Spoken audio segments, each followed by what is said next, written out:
Organizational Communication, Communicating in Local Government by Elizabeth Leake Flythe for Social Creation of Organizing, Dr. Elizabeth Stevens. My textual analysis studied the City of Durham's telecommuting policy. Initially, I intended to critique the policy itself by evaluating the audience, potential perspective, and intention of the author of the document. In turn, I learned the document was only a sample of text used to illustrate the strategies used to communicate in the local government sector. In my paper, I believed that the rhetoric approach was appropriate in analyzing the data. The City of Durham policy consists of 5 sections: purpose, policy, definitions, procedure, and another section. The policy is intended for all city employees, but in the local government sector, all information is subject to public review. This presentation will not include an evaluation of definitions or the other section due to the lack of necessity. In my opinion, the policy is strategically written for the general public, specifically under the circumstance that the document could potentially be seen by anyone in the general public. I define the public as citizens, taxpayers of Durham, and employees of Durham. First, the city describes the purpose of the policy. While the policy is an internal document for city employees, it is written as if it is intended for the general public. The policy is put into place to further the objective of telecommuting with management discretion for designated city employees. I will reference the statement of commitment that is located within the purpose section of the policy. The statement of commitment. The purpose of the telecommuting policy is to reduce air pollution for the improved quality of life and health of the city's citizens, to reduce congestion on the City of Durham's roadways, to conserve natural energy, and to increase productivity and efficiency of the city's workers.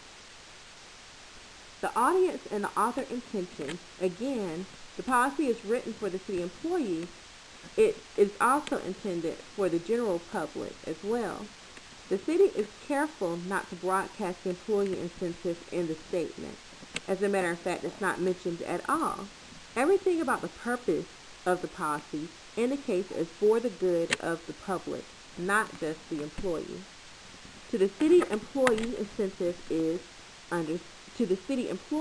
the incentive is understood. One would have to read in between the lines to know that this is actually a privilege to the employee without it being stated directly. However, an employee may perceive that the organization views its quote-unquote worker, in which worker is used as a descriptive term to define the employee, as a last priority over the consumer by not directly acknowledging the employee as a member of the organization. I will combine the policy and procedure sections of the telecommuting policy for the sake of time. Also, some of the items are duplicated within the document, so I can tie everything together. These sections of the policy determine the following: who is eligible, who governs the process, quality control and security, and how are taxpayers' money being used in this operation. The general intention of the author is to inform and instruct. If the general public is reading, information is being rendered. If the employee is reading, instructions are being rendered. Who is eligible?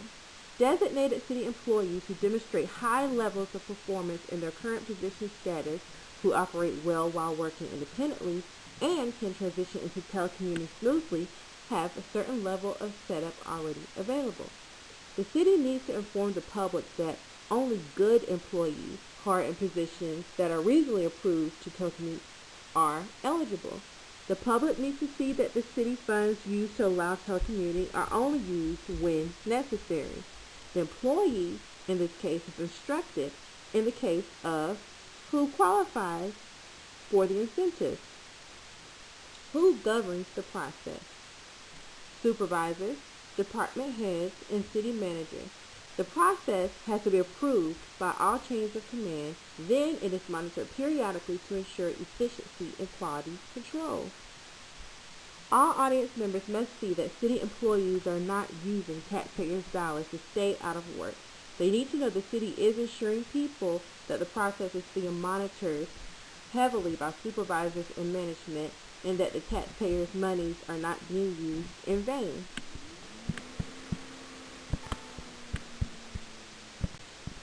I wanted to share a 2-minute clip from GovGirl titled Great Examples of Government Communication.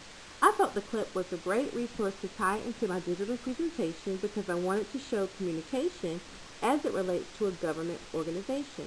The clip explains examples of communicating and methods of communication. We've learned in our studies how important it is to understand the organization's culture so that we would know how to communicate properly within it.